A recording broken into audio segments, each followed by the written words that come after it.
أعوذ بالله من الشيطان الرجيم بسم الله الرحمن الرحيم والصلاة والسلام على رسول الله وعلى آله وصحبه أجمعين رب اشرح لي صدري ويسر لي أمري واحلل عقدة من لساني يفقهوا قولي.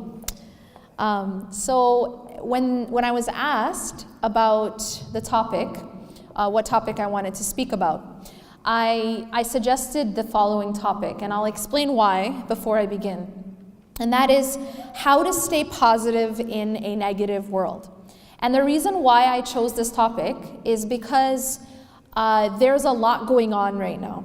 And there's a lot going on in the media, there's a lot going on for us as Muslims collectively, and there's also a lot going on obviously for us in a personal level. And it becomes very, very difficult sometimes to stay positive. What I want to do is I want to just go through a few steps, a few tips, things that I personally have seen the effect of, and use that as sort of a way to help us stay afloat. Because the reality is about life in general. And this is something that Allah has told us again and again in the Quran, that Allah and His Messenger have told us, that we are always going to be faced with different kinds of weather. As you can see right now, it's raining right now. And no one, no matter who they are, no matter how much money they have, no matter how much power they have, can stop the rain, right? If we go to Trump right now and ask him, yo Trump, you know, you're the president of the United States, so could you kindly make it stop raining here in Indiana? There's absolutely nothing he can do, right? And that's because this is not something that anyone has any power over. But as you see, is anyone in this room getting wet? Is anyone right now getting wet? No. Why aren't we getting wet? I just said we can't stop the rain, right? But we're not getting wet either. Why? And that's because we're inside of a shelter. And so the reality is that we don't control certain things about life. That's just a fact. But what we can control is where we are when that weather hits. What we can control is, so if it's cold outside, I can't make it warm, right? We don't control the sun. But what I can do is put on a coat. I can put on gloves. I can put on a hat. And so what I've done is I've found a way to cope. I've found a way to survive the weather, even though I can't control the weather. Does that make sense? I've found a way to stay dry, even when it's raining outside. That is what faith gives us. Faith gives us a way to stay inside a shelter, to stay dry, even when it's wet outside. And even when there are storms. So what kind of storms do we have here? We have tornadoes, right? Now, even if there was a tornado, even if I had severe weather outside, there is a way to protect myself. I can go into a basement. And so the reality is that even when we have storms hit us in life, if we learn certain skills, if we learn how to be inside of the proper shelter, we won't get destroyed. And so weather will come, weather will go, hardships will come, hardships will go, fitan, tests will come and tests will go, but we will survive. Does that make sense? And to survive a storm requires certain things that you have to do. To survive the weather that comes in your life, there are certain skills. And the reality is that if we are in the habit of staying within shelter, then we will be able to survive our storms. The question becomes, how do I stay within shelter? And moreover, how do I build a shelter? Okay, I like to use this example because we all know the story, and we all, I think it's very illustrative. How many of you remember the story of the three little pigs? Okay, so like 3 of you. That's fine, I'll remind you. So the story of the 3 little pigs goes like this, yeah? There are 3 little pigs. One is really lazy, and one is sort of lazy, and one is not lazy. He works hard, okay? So the lazy one builds a very weak shelter. The lazy one builds a shelter out of something like straw or something. And so this house is not very strong. Then you have the next pig, and this pig is not quite as lazy, so he builds his house out of twigs or something like that, okay? And then you have the third pig. The third pig is working hard. So the third pig builds a strong shelter, puts in the time to make that shelter out of brick. All right. So now what happens is you have the big bad wolf come, yeah? And now the big bad wolf, does everyone know what he does? He huffs and he puffs. You know there's teachers in the room when you know exactly what the big bad wolf does, right? So he huffs and he puffs and he blows the first house down. And the reason why is because it was very weak. And then the next house, he huffs and he puffs and he blows that one down because it was also weak. But what happens with the third shelter, the one made of brick? The third shelter, he huffs and he puffs, but he can't blow it down. Why? Because it was solid, it was strong. Now here in life, we have all types of big bad wolves, okay? We have some that look like Trump. We have some that look like financial problems. We have some that look like different kinds of trials. So what we have in life is we have different things that come and huff and puff at us and try to do what? Blow our house down. Blow our house down. To break us down. To make us, to basically destroy us or to make us weak. And the reality is we can't stop the wind. We can't. We can't actually stop a wolf from doing what wolves do. What do wolves do? They huff and they puff. But what we can do is build a strong shelter. You understand what I'm saying? So now the question I get to, or the point that I'm getting to, is how do we build a strong shelter in life? How do we can't be, delusional and think that the sun is always going to be out in life, right? We can't be delusional and say, well, in my life, it'll just never rain. Because if we are that way, it's like, I read this quote recently and it said that if a person only travels when the sun is out, they won't ever end up at their destination. And the truth is that we have to keep going in life even when it's not perfect, when life is not perfect, when things are difficult. So the question becomes, how do we build that strong shelter made of brick? Yeah, and be able to handle the weather of life. Fair enough? So this is the reason why I chose this topic. So what I'm going to do is I'm actually going to just give you guys 4 pieces of advice, all right? And within those 4 pieces of advice, there's going to be sub-advice. Cool? So to begin with, I want to tell you this, and that is there is something within our power that has a very profound effect on our life, on our psychological state, and on our spiritual state, and on our emotional state. And that is something called focus. Focus. And this is something I emphasize a lot, and I will emphasize again. What you focus on grows. So whatever you focus on in your life is going to actually start to grow. And when it grows, it starts to become bigger, and it also starts to surround you. Okay? So let me give you an example. There are some people, and their habit is that they focus on problems. Okay? And sometimes it's not for any bad intent, but it's because that's just the way they're designed. They are problem focused. And sometimes, ironically, it's because they're problem solvers. Do you guys understand what I mean? So some people are very problem solve. Their orientation is problem solving. Now, a problem solving orientation sometimes tends to then look for the problem in any situation so as to what? Solve it. These are the people who then you might later on say, oh, they're so critical. But the reality is they're looking for the problem so they can solve it. Do you guys understand what I mean? Now, what happens with this, and this is a subtle issue, yeah, is that when you focus on problems in a situation, see, there's no situation that's ever going to be perfect, is there? Are you ever going to have a perfect situation in this life? No, it goes against the definition of dunya. Dunya, by definition, is imperfect. Everyone with me?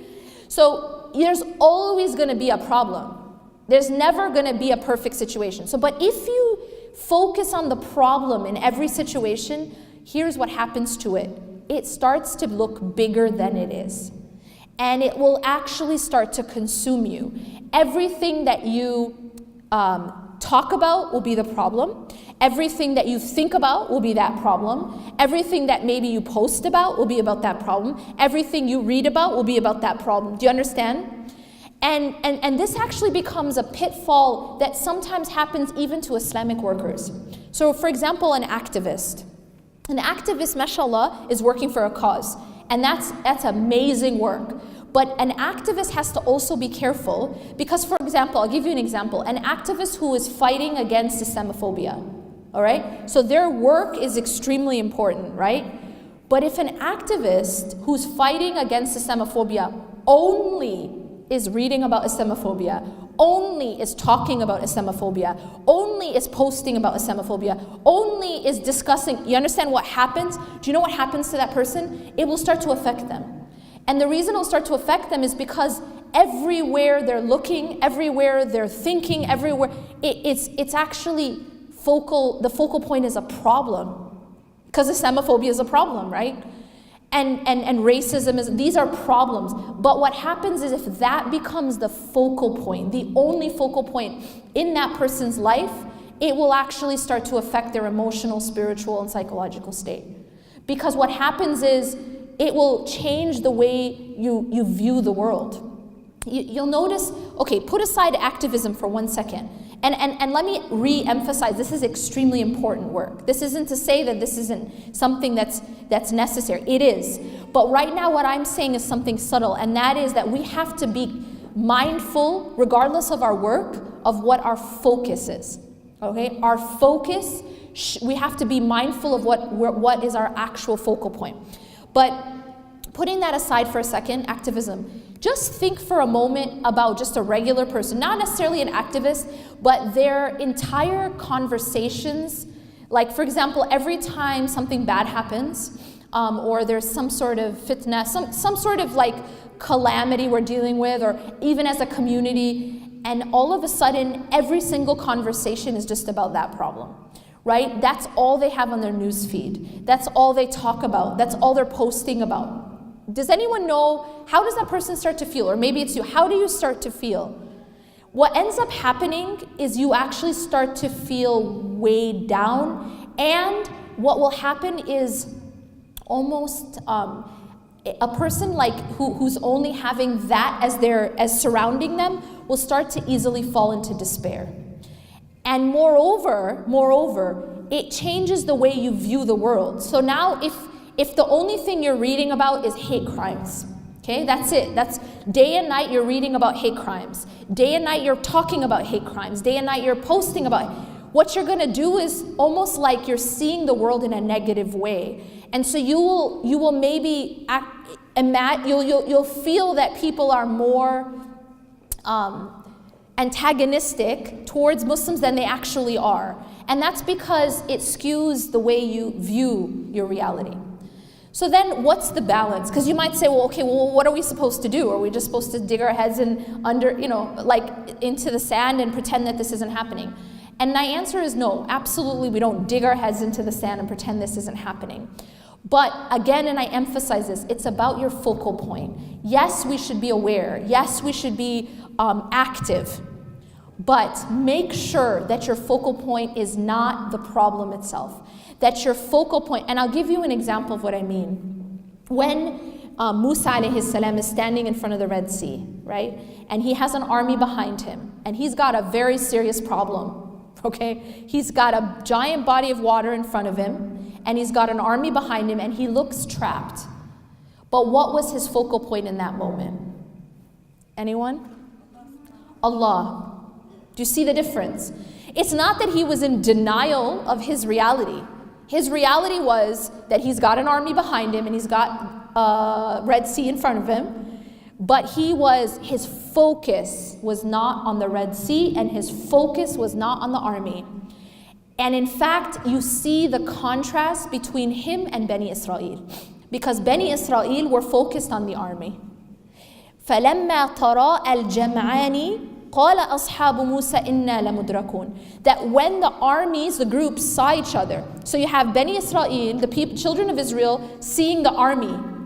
When they saw each other, the people of Musa alayhi salam, Bani Israel, what do they say? What's their response? Because what's their focus? Their focus is on their army, right? We're doomed. And that was their response. Inna lamudrakun. Indeed, we will be overtaken. They fell into despair. And the reason they fell into despair, it was because of their focus. Make sense? Inna lamudrakun, they said. And then Allah tells us what Musa alayhi salam says. Qala kalla. You see like a complete contrast. Qala kalla. He said no. And kalla in Arabic is a very emphatic, no way, absolutely not. It's all of that in just one word. Kalla. Inna ma'aya rabbi sayahdeen. Indeed, my Lord is with me and He will guide me through. Musa alayhi salam wasn't looking at the problem. He was aware of the problem, folks. He's not like in denial. He's aware of the problem, but his focus wasn't the problem. His focus was Allah. Do you see the difference? His focus was Allah. And he said, Inna ma'aya rabbi sayahdeen. Indeed, my Lord is with me and He will guide me through this. He will get me through this. So no matter how dark it gets outside, or no matter how much we feel like things are closing in on us, if our focal point is Allah, then we don't feel despair. Do you see the difference? It's because you know, just like Musa alayhi salam knew that Allah was with him. And if Allah is with you, it means what? He'll get you through. And that was the yaqeen and the tawakkul and the trust of Musa alayhi salam. But believe me, it cannot happen unless you have the right focus. If he were to focus instead on how big the Red Sea is, just that, he's gonna be like, have the exact same reaction as Bani Israel.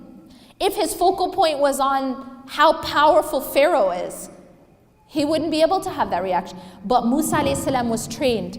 His heart was focused on Allah.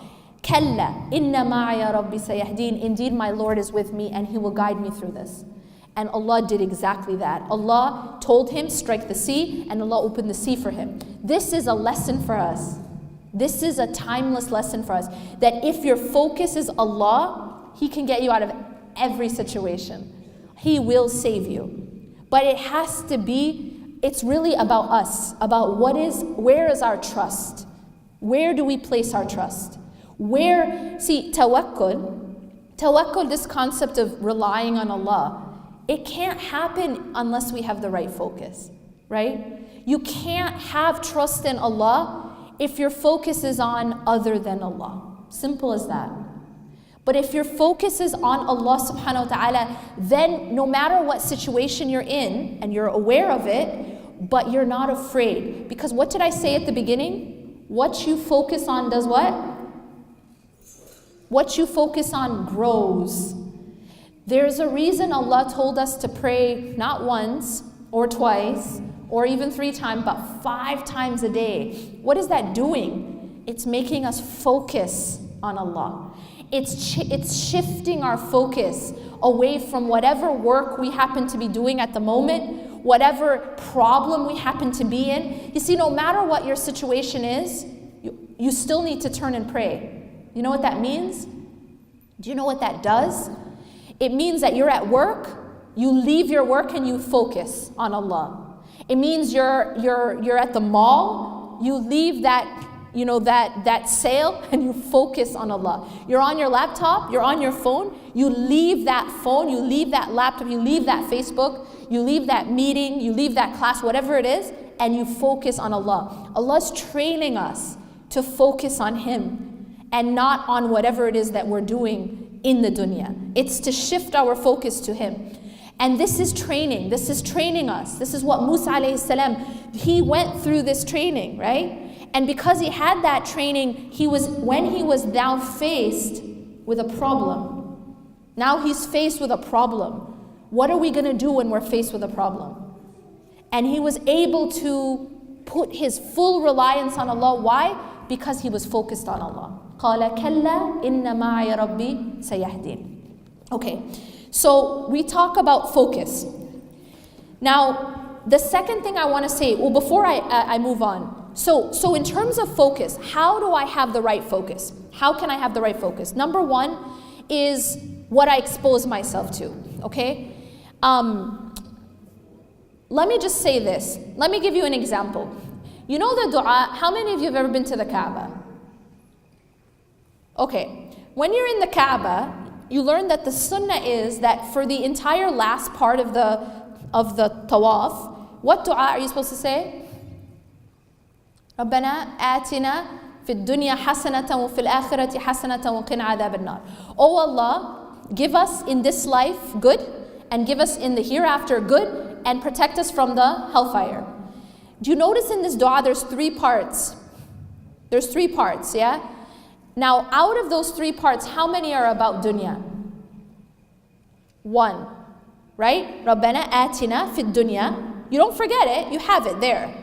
You have the first part about dunya, but then the second part is about the hereafter. And what's the third part about? The hereafter. Where is Jahannam? In the hereafter.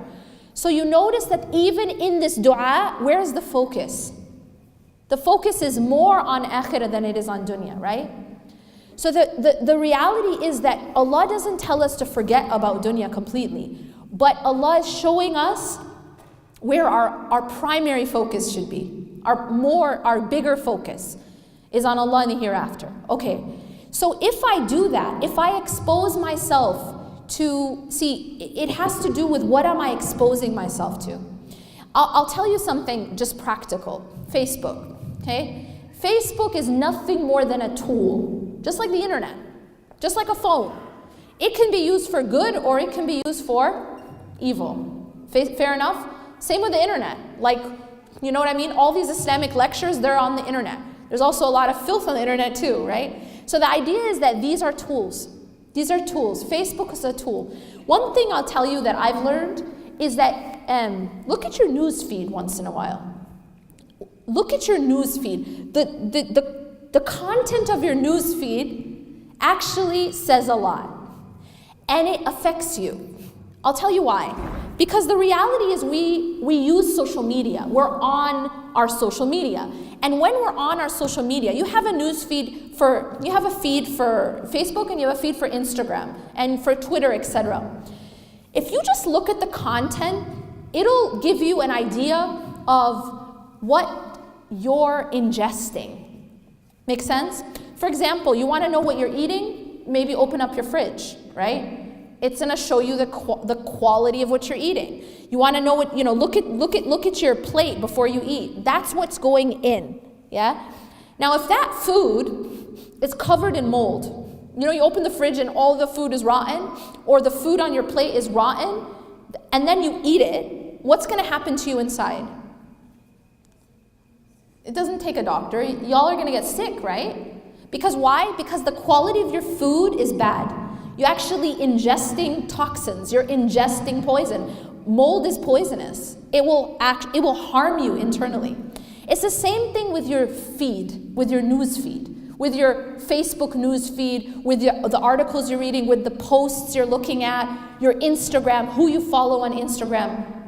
It's like looking at your plate before you eat it. How's the quality? Because that stuff is being ingested. It's being ingested in a different way. It's going through your eyes, and then it's going into your heart and your mind. So what you're actually doing is you're feeding your soul. And that's actually more important than even your body, because the food that you put into your soul, it stays there. The food you put into your body goes into the toilet, okay? The food that you're taking into your soul affects your soul. Your soul is something that's like eternal. You understand? It's something that's going to go and live forever, eventually, right? You go from this life, you go into the grave, and then from the grave you go into hellfire or you go into paradise. So this soul is actually staying with you. You understand? And so the quality of the food that you're giving your soul is pretty important.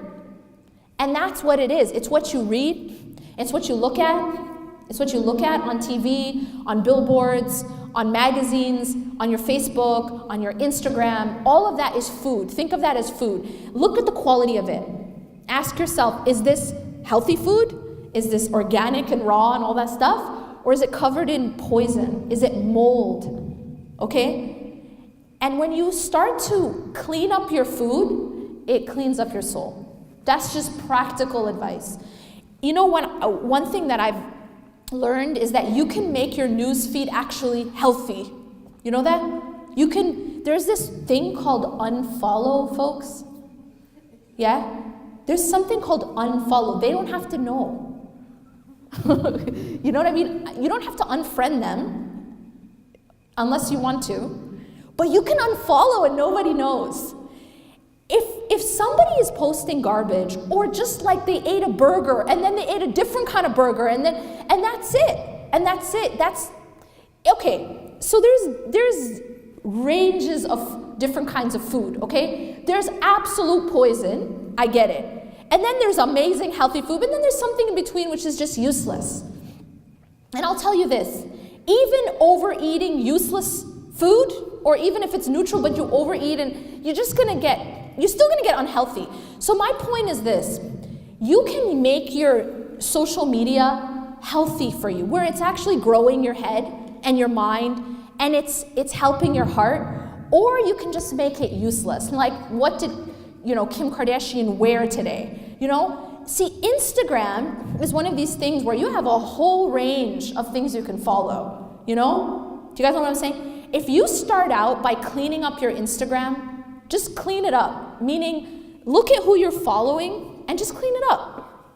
Instead of following just useless things, and I'm just gonna now put aside for a second the blatant fahsha. I'm just gonna put aside haram stuff for a second. Because it's obvious, okay? Let me just tell you this. Whatever you take into your eyes, it's gonna affect your heart. It's the same thing as drinking poison. It's gonna affect your body. That's just a fact. So I'm gonna put aside haram for a second, and now I'm just gonna look at uselessness. Just complete useless info, okay? Useless, input, all right? Now, this seems innocent. It might, okay, every single person you're following is a fashionista. Awesome, okay. But the problem with that is that becomes your focal point, and then you know what? That becomes what you care about most. And that's actually dangerous. The reason why, so this might say, okay, so what? It's not haram, okay? But the problem is, what is our concern? What is our greatest concern in life? One of the issues I've found is that depending on, especially now with social media blowing up, yeah? What's happened is now, even more than before, we are obsessed with appearances. Obsessed with appearances. What does that mean? It means that how I look, how I dress, how I appear becomes of utmost importance, more than anything else. And that in and of itself isn't healthy, okay? Because what it's done is, it's skewed what's really important. And now it's how I look. You know what I mean? It's everything is you gotta look perfect, you gotta pretend you're perfect. There's an obsession with perfection. You know what I mean? If you have anything that's imperfect about you, put a filter on it, right? And there's filters, but then there's also filters. Even in life, we're just all wearing masks. We're just pretending. And this is a very unhealthy, because what we've done is we've completely missed the point of what really matters. We've missed the point. And that's not innocent. That's actually killing our hearts. One of the things that you'll find is that there's a few things that can kill the heart. There's a few things that can kill the heart. One of them is sins. That's clear, okay? But there's something else that can kill the heart. And that is something called ghafla. Does anybody know what ghafla is? Ghafla is just heedlessness. It means that, okay, I might not be involved in sin, I might not be clubbing and drinking and all this, but I am completely, I've missed the plot.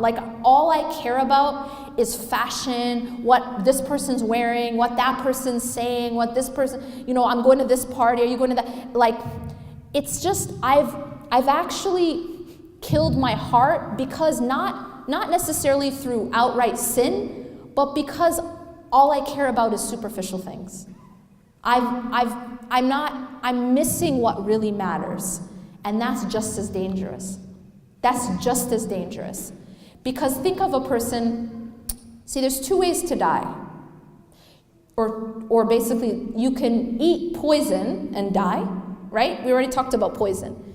But I can also just starve and that will also kill me, right? If I starve, I'll also die, yeah? So when a person isn't getting the remembrance of Allah, and instead the only thing that they're taking in is dunya, like, things about that have to do with money and fashion and status and celebrities and blah, blah, blah, right? All that's it. So then what's happening is it's like I'm starving my soul.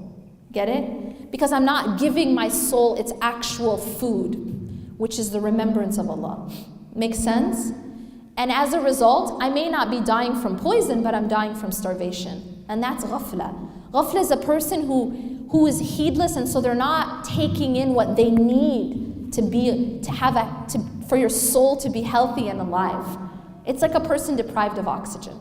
Okay? Because the oxygen of the heart and the soul is the remembrance of Allah. And I don't have that in my life because I'm so full with fashion. I'm just full. I don't got no space, That's it. That's what fills my head. That's what fills my heart, or money, or status, or power, or whatever it is that I'm obsessed with. And because that's all I'm full with, I don't actually have space to take in oxygen and actual food. So if that makes sense, this is very, very important, what we ingest. Just think of it as food, okay? Food or oxygen. The other thing that I want to emphasize is managing thoughts. Managing thoughts. One of the things that we have to realize is we have a nafs. A nafs is our lower self, right? And we have shaitan. And the nafs whispers and shaitan whispers. And so not everything that occurs to our brain is healthy. And some of it's just garbage. Just complete garbage. So we have to be very careful about our thoughts. Managing the thoughts. If you don't manage the thoughts, it's sort of like you're in your house and you just it's nighttime and you're getting ready to go to sleep. You have your family, you have valuable things in the house, but you leave the front door wide open. You leave the windows wide open. And then robbers come in and you're like, wait, what happened? Well, whose fault is it? You left the front door open. You left the windows open, so a robber came in and took stuff that you care about. This is the problem with our mind. If we don't we don't guard our mind, our thoughts, and we don't guard our heart, then what happens is we're leaving it open to all these different suggestions. Suggestions of shaitan, suggestions of the nafs. And this will have a very poisonous impact on the condition of our hearts and the condition of our minds. Because shaitan is there pouring filth in our mind, and he will put lots of negative thoughts in our head. If we entertain these thoughts, it's like, so the robber comes in because you left the door open, and then guess what? You say, hey, have a seat, have some food. You know what I'm saying? Stay for a while. That's pretty insane, right? But that's what we do with these shaitani thoughts. Negative thoughts. Thoughts about Allah. Even negative thoughts about yourself. Don't think that you're holy because you're hating on yourself. That's not righteousness to have self-hate. Self-hate is actually from shaitan. I'm going to repeat that. Self-hate is from shaitan. These deprecating thoughts about yourself, that's not from Allah. That's actually shaitan, because shaitan knows that if you hate yourself, then you're not even going to have the energy to want to worship Allah or repent or anything. Because hating on yourself is like beating yourself. If someone's beat up, where's going to be their energy to do anything? They're going to become totally, paralyzed. And so self-hate, these thoughts, these bad thoughts about yourself, they're also shaitani. That also needs to be blocked. Those things need to be, don't allow those in. And then once they come in, you give it a place that you give these thoughts, you engage them, you even feed them. That's like taking a robber and feeding him, Like, here, have some food, get stronger, stay a while, here's a room, here's a guest room, go ahead and stay the night. No, you don't let these things in, you block these thoughts. A thought that is self-hating or a negative thought about Allah or about any of these negative thoughts, do not entertain them. A'udhu billahi minash shaitanir rajim. Replace them with positive thoughts. Do not feed negative thoughts. Realize that your brain, your mind, your thoughts, the suggestions that go into your heart, guard it like you guard your house. Guard it. You know what I mean? Keep it clean in there. Don't allow a robber come throw filth inside your house. Okay? So that's very, very important in staying positive. It's extremely important. What you think about, what you see, what you read, what you ingest. So far, what have I said? I've said just like with your body, what you eat, yeah? Same thing. What you're ingesting of data, things that you're reading, things that you're seeing, things that you're listening to. Manage these things just like you manage. If you want to be healthy, you manage what you eat. Okay? Same thing. And you don't starve. Don't only be looking at things that are useless. Okay? Because then you're not feeding your soul the food that's keeping it alive. And that's through the remembrance of Allah subhanahu wa ta'ala. So make sure that your diet is good, what you're ingesting, what you're taking in is good, and also make sure that you're not letting in these poisonous thoughts. Guard your house, your heart and your mind. All right? Number two is this. There's going to be fear. There's going to be things you're afraid of. And I'm just going to make this one really simple. Turn your fear into dua. Turn your anxieties into dua. Meaning, I'm scared of something. I'm terrified that XYZ is going to happen. Everyone has fears, right? Now, how do we typically deal with fear? What we typically do with fear is we feed it. How do we feed fear? By just thinking about it. And then all these scenarios come, right? I'm afraid of something happening to someone I love. So what I do is I think of all the different possible ways that something could happen to someone I love. I think of this scenario and that scenario. All I've done is I'm feeding the fear. I haven't actually solved anything. Instead of feeding fear, turn it into dua. That thing that you're afraid of, make dua about it. Simple as that. Immediately stop it, stop the thought, and then turn and focus that feeling of fear and anxiety into making dua. Ask Allah for protection. And then after you've done that, put your trust in Allah subhanahu wa ta'ala. I've given it to Allah. And don't keep feeding that fear. Make sense? Okay, number 3.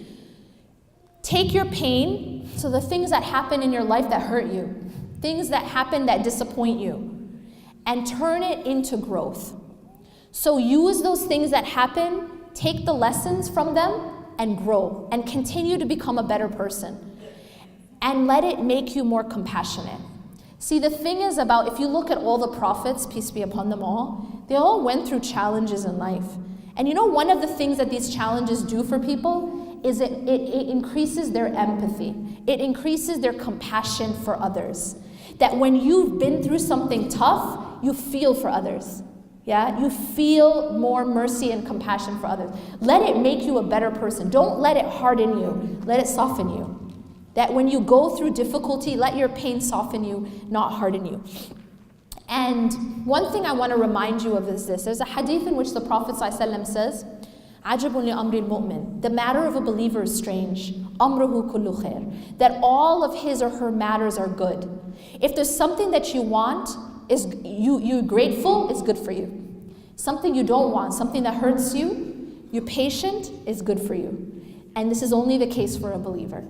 Do you know what this hadith means? It means that no matter what happens to you in your life, as long as you respond with either gratitude or patience, is good for you.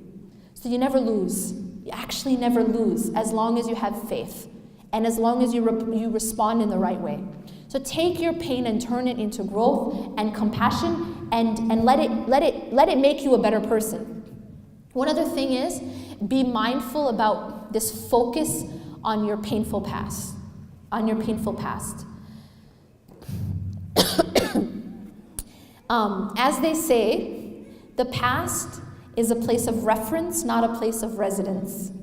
A place of reference. You look back at your past to learn from it, but you do not become consumed by your past. Okay? You learn from it, but you don't become consumed. And then finally, my last piece of advice, number 4, is protect yourself. have a shield of protection. And that shield of protection is through your dhikr, through your remembrance of Allah subhanahu wa ta'ala. I told you that dhikr is food. Dhikr is food for the soul. It's also protection. When you look at the collection of dua, what is it called? Fortress of a Muslim. It's called Hisn al-Muslim. It's a collection of du'as that protect you. It's a fortress. So 3 things in the dhikr that I'm going to say. Number 1 is the salah. The salah has to be something that you don't compromise on. It's breathing oxygen, right? Number 2 is the adhkar. The adhkar is something you can download apps onto your phone for dua. My Dua is one example of a really great app. And what you can do is, after every morning Fajr prayer, open your app and read the morning supplications. Then after Asr, open your app and read the evening supplications. And before you sleep, read the ones for sleep. Okay? These du'as will absolutely revolutionize your state, revolutionize how you react to the world, how you live. It becomes a protection for you. As I mentioned, there's waswasa all the time from shaitan and from the nafs. This becomes a shield, these adhkar.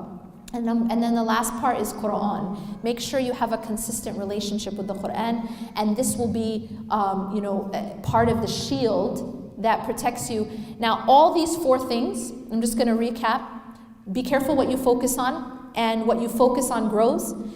Make sure, and what you focus on is affected by what you ingest, okay? By what you entertain, by your thoughts, and which kinds of thoughts you allow in, feed, entertain. Number 2, turn your fear into dua. Number 3, turn your pain into growth. And number 4, protect yourself through the dhikr, the adhkar, the remembrance of Allah subhanahu wa ta'ala. أقول قولي هذا واستغفر الله لي ولكم إنه غفور رحيم سبحانك الله وبحمدك أشهد أن لا إله إلا أنت أستغفرك وأتوب إليك. I believe we have a few minutes, inshallah, for Q&A. Yes. Anyone have any questions?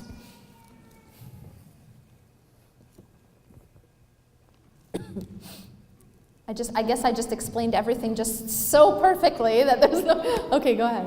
You talk about all these things, of course, like your demand's always going to go up because So what's your biggest advice? Because when it's up, we think we're on top of the world. Right. And then when it's down, it's very easy to fall into To fall. So how do we go back from the lows? Okay, great question. I'll repeat her question. So all of these things, they're easy when you're high, right? In your iman, when you're in a iman high. But what happens when you're in an iman low? Because obviously iman rises and falls. We know this from the hadith of the Prophet ﷺ, where Abu Bakr and another companion comes to him and says, we've become hypocrites. And he says, why? He says, because when we're with you, we see our iman is so high, it's as if we see Jannah and Jahannam with our eyes, but when we go with our families, our iman is different, it goes down. And the Prophet ﷺ said, if your iman was the same all the time as when you're with me, the angels would shake hands with you in the streets. And so he teaches even them, right? These are the best people, and yet their iman goes up and down too. And this is part of what? Being human. So what he teaches us is how to handle the lows. And this is how you handle the lows. Everything that I said in these 4, like I gave you a prescription of 4 things, right? Make sure that you hold on to those things, high or low. If you hold on to your salah, no matter how you're feeling, if you hold on to your azkar, no matter how low you're feeling, it just becomes like I have a question for you. When you're feeling depressed, do you stop breathing? When you're having a bad day, do you stop, I haven't brushed my teeth for a month, or I haven't taken a shower for 5 months. Like, we don't do these things. Why? Regardless of how high or how low I am, I have to keep breathing to stay alive. And I have to keep taking a shower, and I have to keep, brushing my teeth. I have to still keep eating and drinking water. These are just bare minimums to stay alive. And so this spiritual prescription that I gave is just like that. It's like oxygen, water, food. It just keeps you alive. And what happens if you stick to these things, especially salah? Like, I'm going to tell you this. Everything I've given you, these are all like, dude, don't eat poison if you don't want to die. You know, keep eating if you want to stay. That's all necessary. But salah is like oxygen. Meaning, you give up salah, it's like immediate death. You get it? You might like be able to hobble around as long as you have oxygen if you're not eating healthy or whatever. But without oxygen, don't even talk to me about anything because you're going to be dead.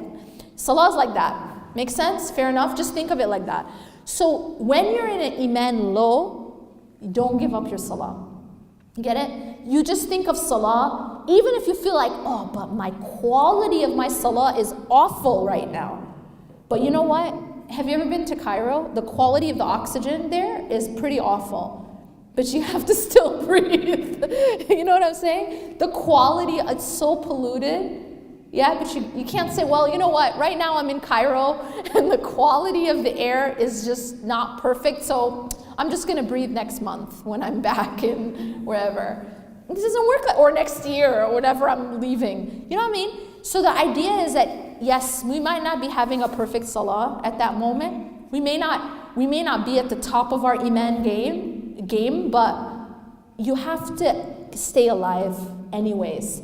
And what happens eventually is you'll go back up, as long as you don't let go of the bare minimum. And the bare minimum is oxygen, my sister. You know, it's like, it's oxygen, it's food, it's water. And then you'll be able to go back up eventually.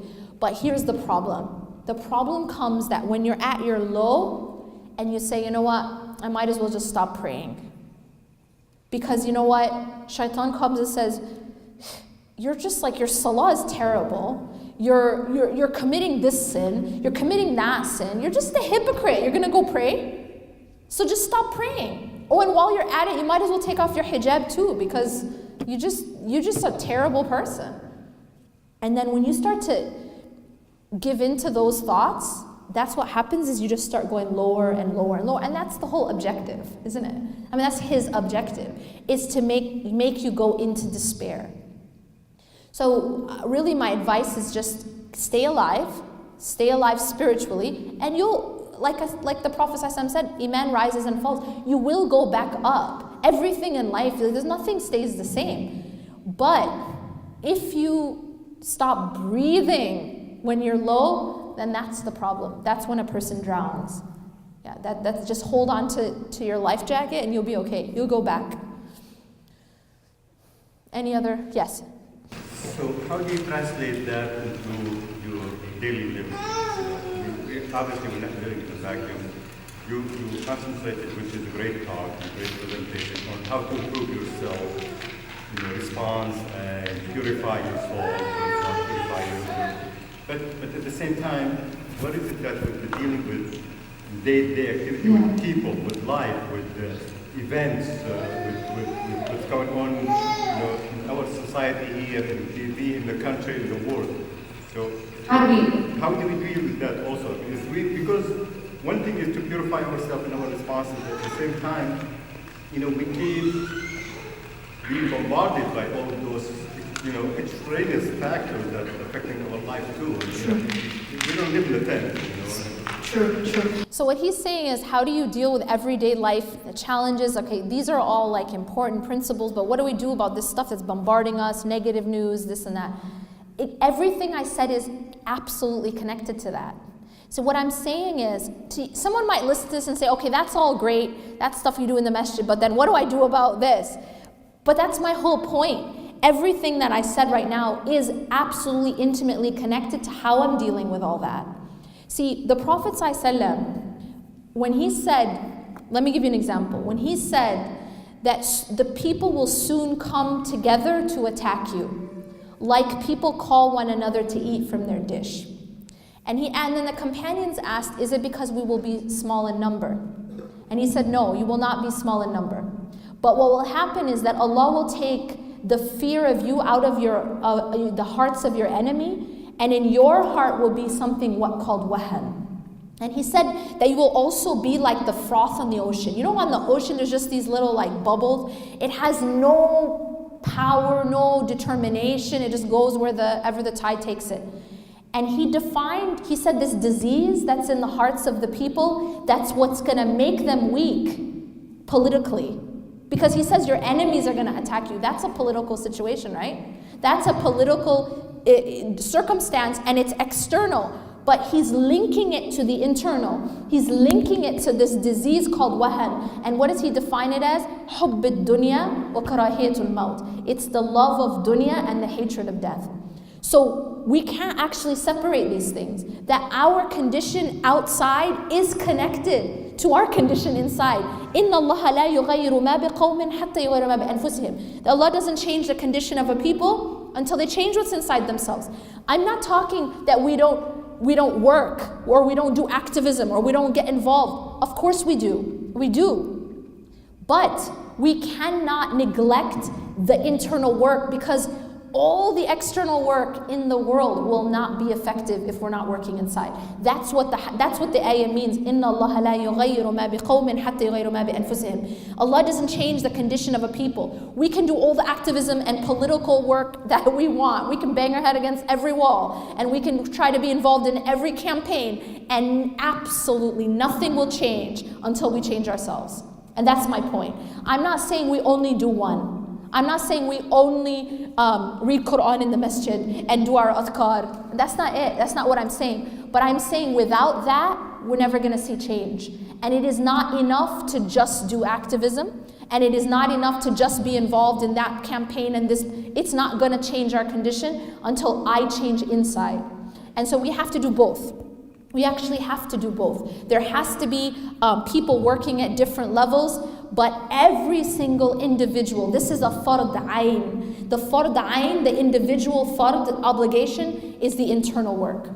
Yes, there's going to be people working external, this person's doing this job. We all have different roles, but the role that every single one of us has a fard ayn, like an individual fard, is internal. The tazkiyah, the purification and feeding of the heart and the soul, is something every single person needs to do.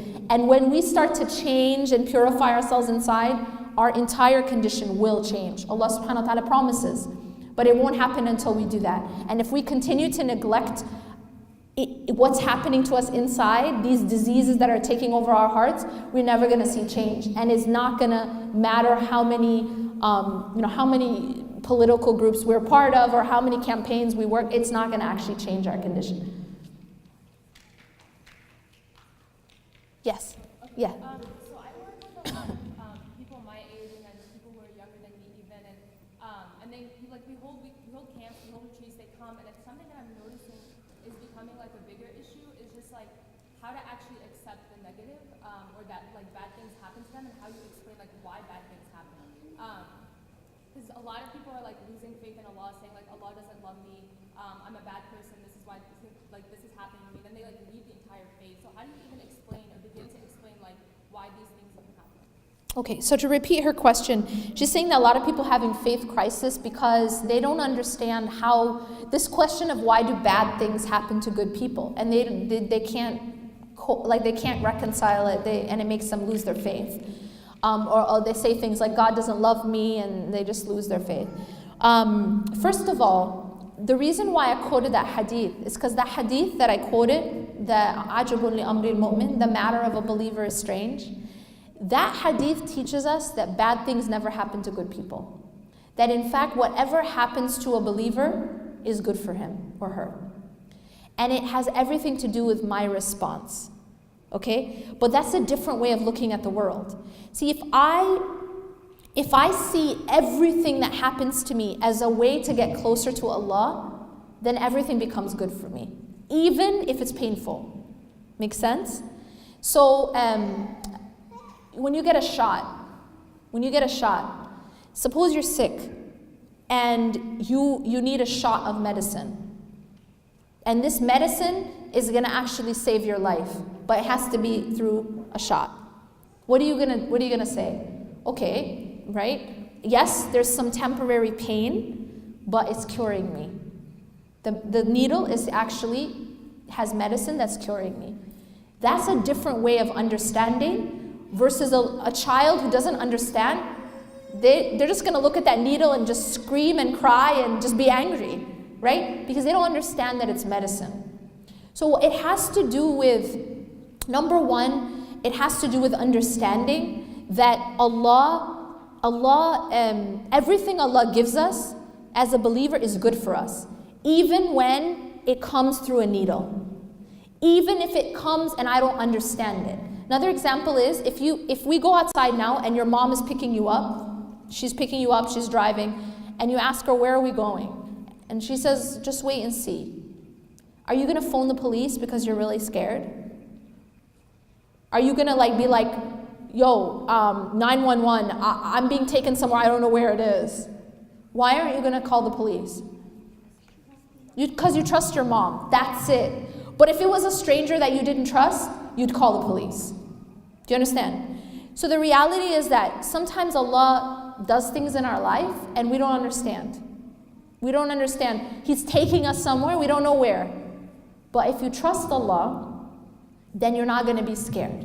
You're not going to be anxious and worried. You may not know, like in this example, you don't know where your mom's taking you, but you trust your mom completely. You're not worried that she's going to hurt you. But we don't have enough trust in Allah. This is the problem. So a lot of it has to do with getting to know Allah. Really. Like the answer to your question is, these people, these youth, it's about getting to know who Allah is.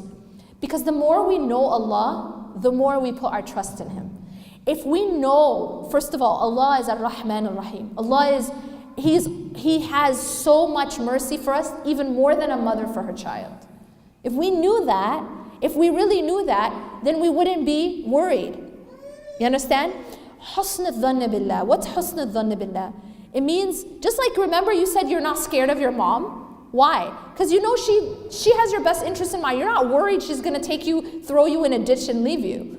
You have a good opinion of your mom. See, husn al-dhann billah means you have a good opinion of Allah. You know that whatever Allah is doing with you is for your own good. That's part of knowing Allah. And when you know who Allah is, that He has your best interest in mind, that He's not going to hurt you, then it becomes easier to cope, even when you don't understand. Even when you have to take a needle, even when you don't know exactly where you're going, but you have full hope and trust in Allah, that He has your best interest in mind. So I mean, that's really what it is. It has to do with knowing who Allah is, and then putting your trust in Him and knowing that He's not gonna make you get lost or hurt you. Everything Allah does is for our own good. The matter of a believer is strange. Everything is good for them. Any last question? Yes. Well said. A lot of things you said I thought were really, inspiring in terms of just our connection to Allah subhanahu wa ta'ala and our spirituality is very central. But what I also feel like is, I have a question about is that you could do that and live kind of a very individualistic life, right? Where you're kind of, I'm praying my salah, but I'm most praying by myself. I'm doing my adhkar, but I'm not really connecting with my family members or people in my community, especially in places like Northwest Indiana where we don't have a huge Muslim community like in Chicago or other places. So my question kind of relates to when you feel that type of separatedness from the Muslim community, what then becomes what then is the role of community within all of this, right? So it seems that seems to be a really necessary aspect of feeling grounded, feeling positive. But how do we actually go about doing that when we're forced to be separated from one another? Okay, great question. So to repeat his question, a lot of what we spoke about right now was individualistic. How does community fit? Okay, especially he's saying in this situation, you guys are you have a small community, it's not that easy to be connected to the community. Where does community fit in?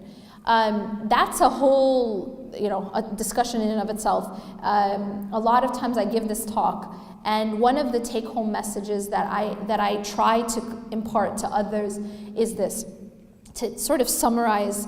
If you study the ayah, the Quran and the Hadith and the Sunnah, you'll find that there's one theme again and again and again throughout the text, and that's this: treat that the way we treat the creation is how we should expect the Creator to treat us. You're going to find this theme again and again. How we are with people, and it isn't only people, but even animals. Like you'll see this theme. How we treat the creation is how the Creator will treat us. And I give you example after example. The Prophet ﷺ said, have mercy on the people, have mercy on those who are on the earth, and the one in the heavens will have mercy on you. So mercy. And then the other side too, the one who does not have or show mercy will not be shown mercy by God. Again, that connection, that parallel. We're told, for example, in a hadith, that if we help another person in need, Allah will help us when we're in need. That if we say, if a person is in a difficult situation and we help them out of that difficult situation, Allah will help us on the Day of Judgment. And if we shield the flaws of another person, Allah will shield our flaws. And again, these parallels. So much so, to point out, the extent of this, the Prophet ﷺ says in this Sahih Hadith that he said that I prefer to walk with my brother/sister in their time of need than to be in i'tikaf in this masjid. And he's pointing at which masjid?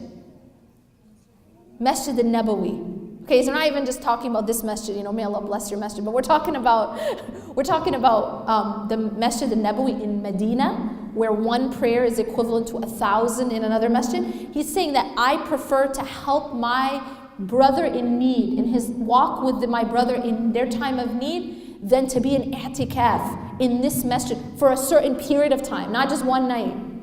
So this shows us the extent of our relationships with one another, how important that is with regards to our relationship to Allah. And one of the things that you'll find is sometimes the fastest way to, for example, get the forgiveness of Allah is to forgive someone who's wronged you. You know how I know that? Because in the Quran, in the time when Abu Bakr radiallahu anhu, he found out that one of the people accusing his daughter or spreading the rumor about Aisha radiallahu anha was a relative. And a relative who he was financially supporting. Right? And Allah reveals a verse about this because when Abu Bakr radiallahu anhu found out about this, all he did was stop the financial support. He didn't go looking for revenge or try to harm this man. He was financially supporting this man. All he does is withhold. What would we do? That's all he does, withhold the financial support. Allah subhanahu wa ta'ala reveals an ayah about this incident at this time. And Allah says, let them pardon and overlook. أَلَا تُحِبُّونَ أَن يَغْفِرَ اللَّهُ لَكُمْ? This is what Allah says. Let them pardon and overlook. Do you not love for Allah to forgive you? So you see the connection that's made here is Allah is saying that us forgiving this person who wronged us is parallel to Allah forgiving us. So Allah subhanahu wa ta'ala and His Messenger make these parallels all the time. How we are with people is how we should expect Allah to be with us. Very important. You cannot separate the community from the individual. Okay. Subhanakallah wa bihamdak. Ashhadu an la ilaha illa anta astaghfiruka wa atubu ilayk.